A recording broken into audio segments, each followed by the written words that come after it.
Katie Silva, who's in Sydney live. Katie, thank you very much for joining us. So some confusion overnight, understandably, but I believe the authorities have given a number of updates at this point.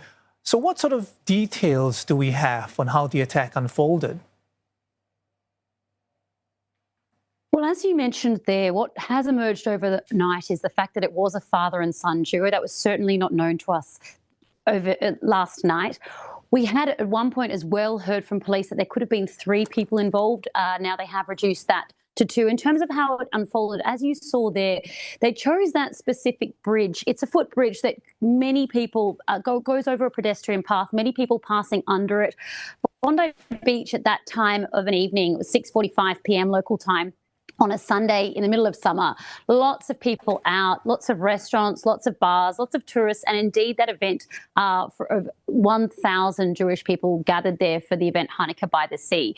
So in terms of how it unfolded, we understand they of course got onto that bridge. They took aim at the event and indeed at just random strangers passing by.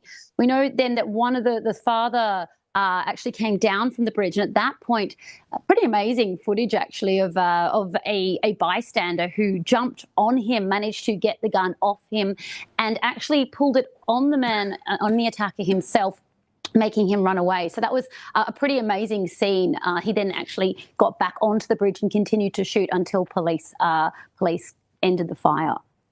Katie, I'm sure people are worried about the immediate safety situation. What's the security situation like right now, and what sort of guidance are police giving the public at this hour? Well, the scene remains a crime scene. It's cordoned off. You heard as well there, of course, about the 2 bombs that were found. So there has been extensive searching and of the space, and police are continuing to do so.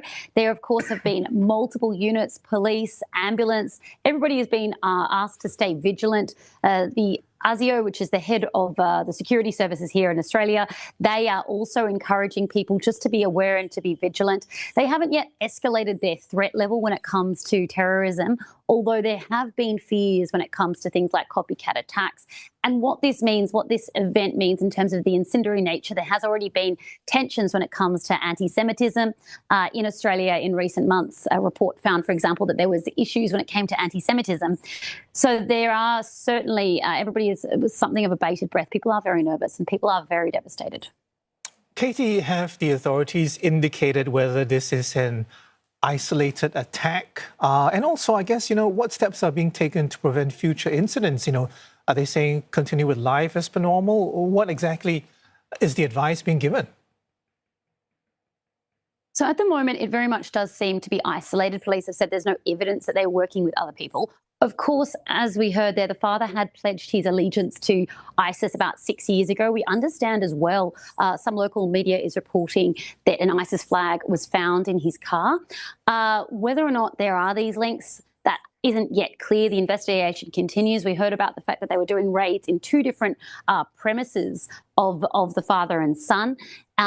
These premises, these homes, it must be said, are a good hour or so away from Bondi. So clearly the event was targeted.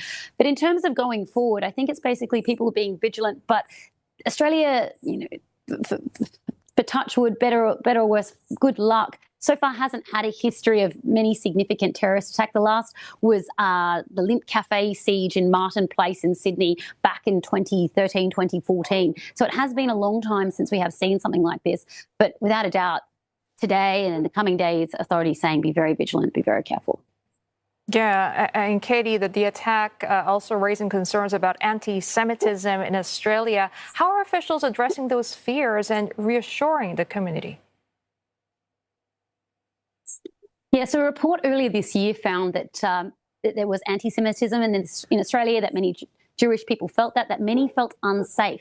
Of course, all of this stemming from the war in Palestine and the way that's translated here in Australia. There have been mass protests in support of Palestine. You might remember seeing footage of the Sydney's Harbour Bridge closed as tens of thousands marched across it.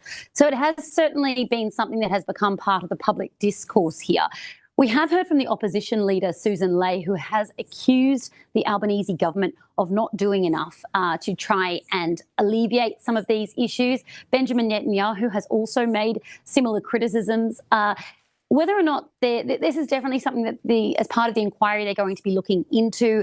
And we have heard both the state leader, Chris Mims, as well as Anthony Albanese pledging allegiance to stamping out anti-Semitism and to supporting the Jewish community.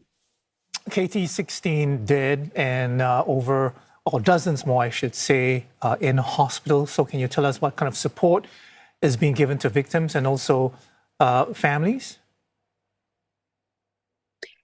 Yeah, so we understand about 40 or so, 42 potentially are hospitalised. 5 at last count, according to officials, were in critical condition, including the second gunman. We understand he also is in critical condition. In terms of support, we heard, for example, overnight that one of the hospitals was described as feeling like it was a war zone, one of the hospitals near to Bondi, as people kept coming in, family members devastated. We're also understanding as well more information emerging about some of those that have passed away. You mentioned the 10-year-old girl. We also understand as well a rabbi originally from the UK is among those who has passed. In terms of support, I think it will just be, Australia has a very good public health system, so there will be very good, extensive hospitalisations and care given to the people, including, of course, that bystander that managed to take the gun away. As I mentioned, he was shot, he was injured, and we understand he's had treatment and is being cared for in hospital as well. Yeah, a very difficult day there, Katie. Thank you very much for that update. Katie Silver reporting to us live for CNA from Sydney.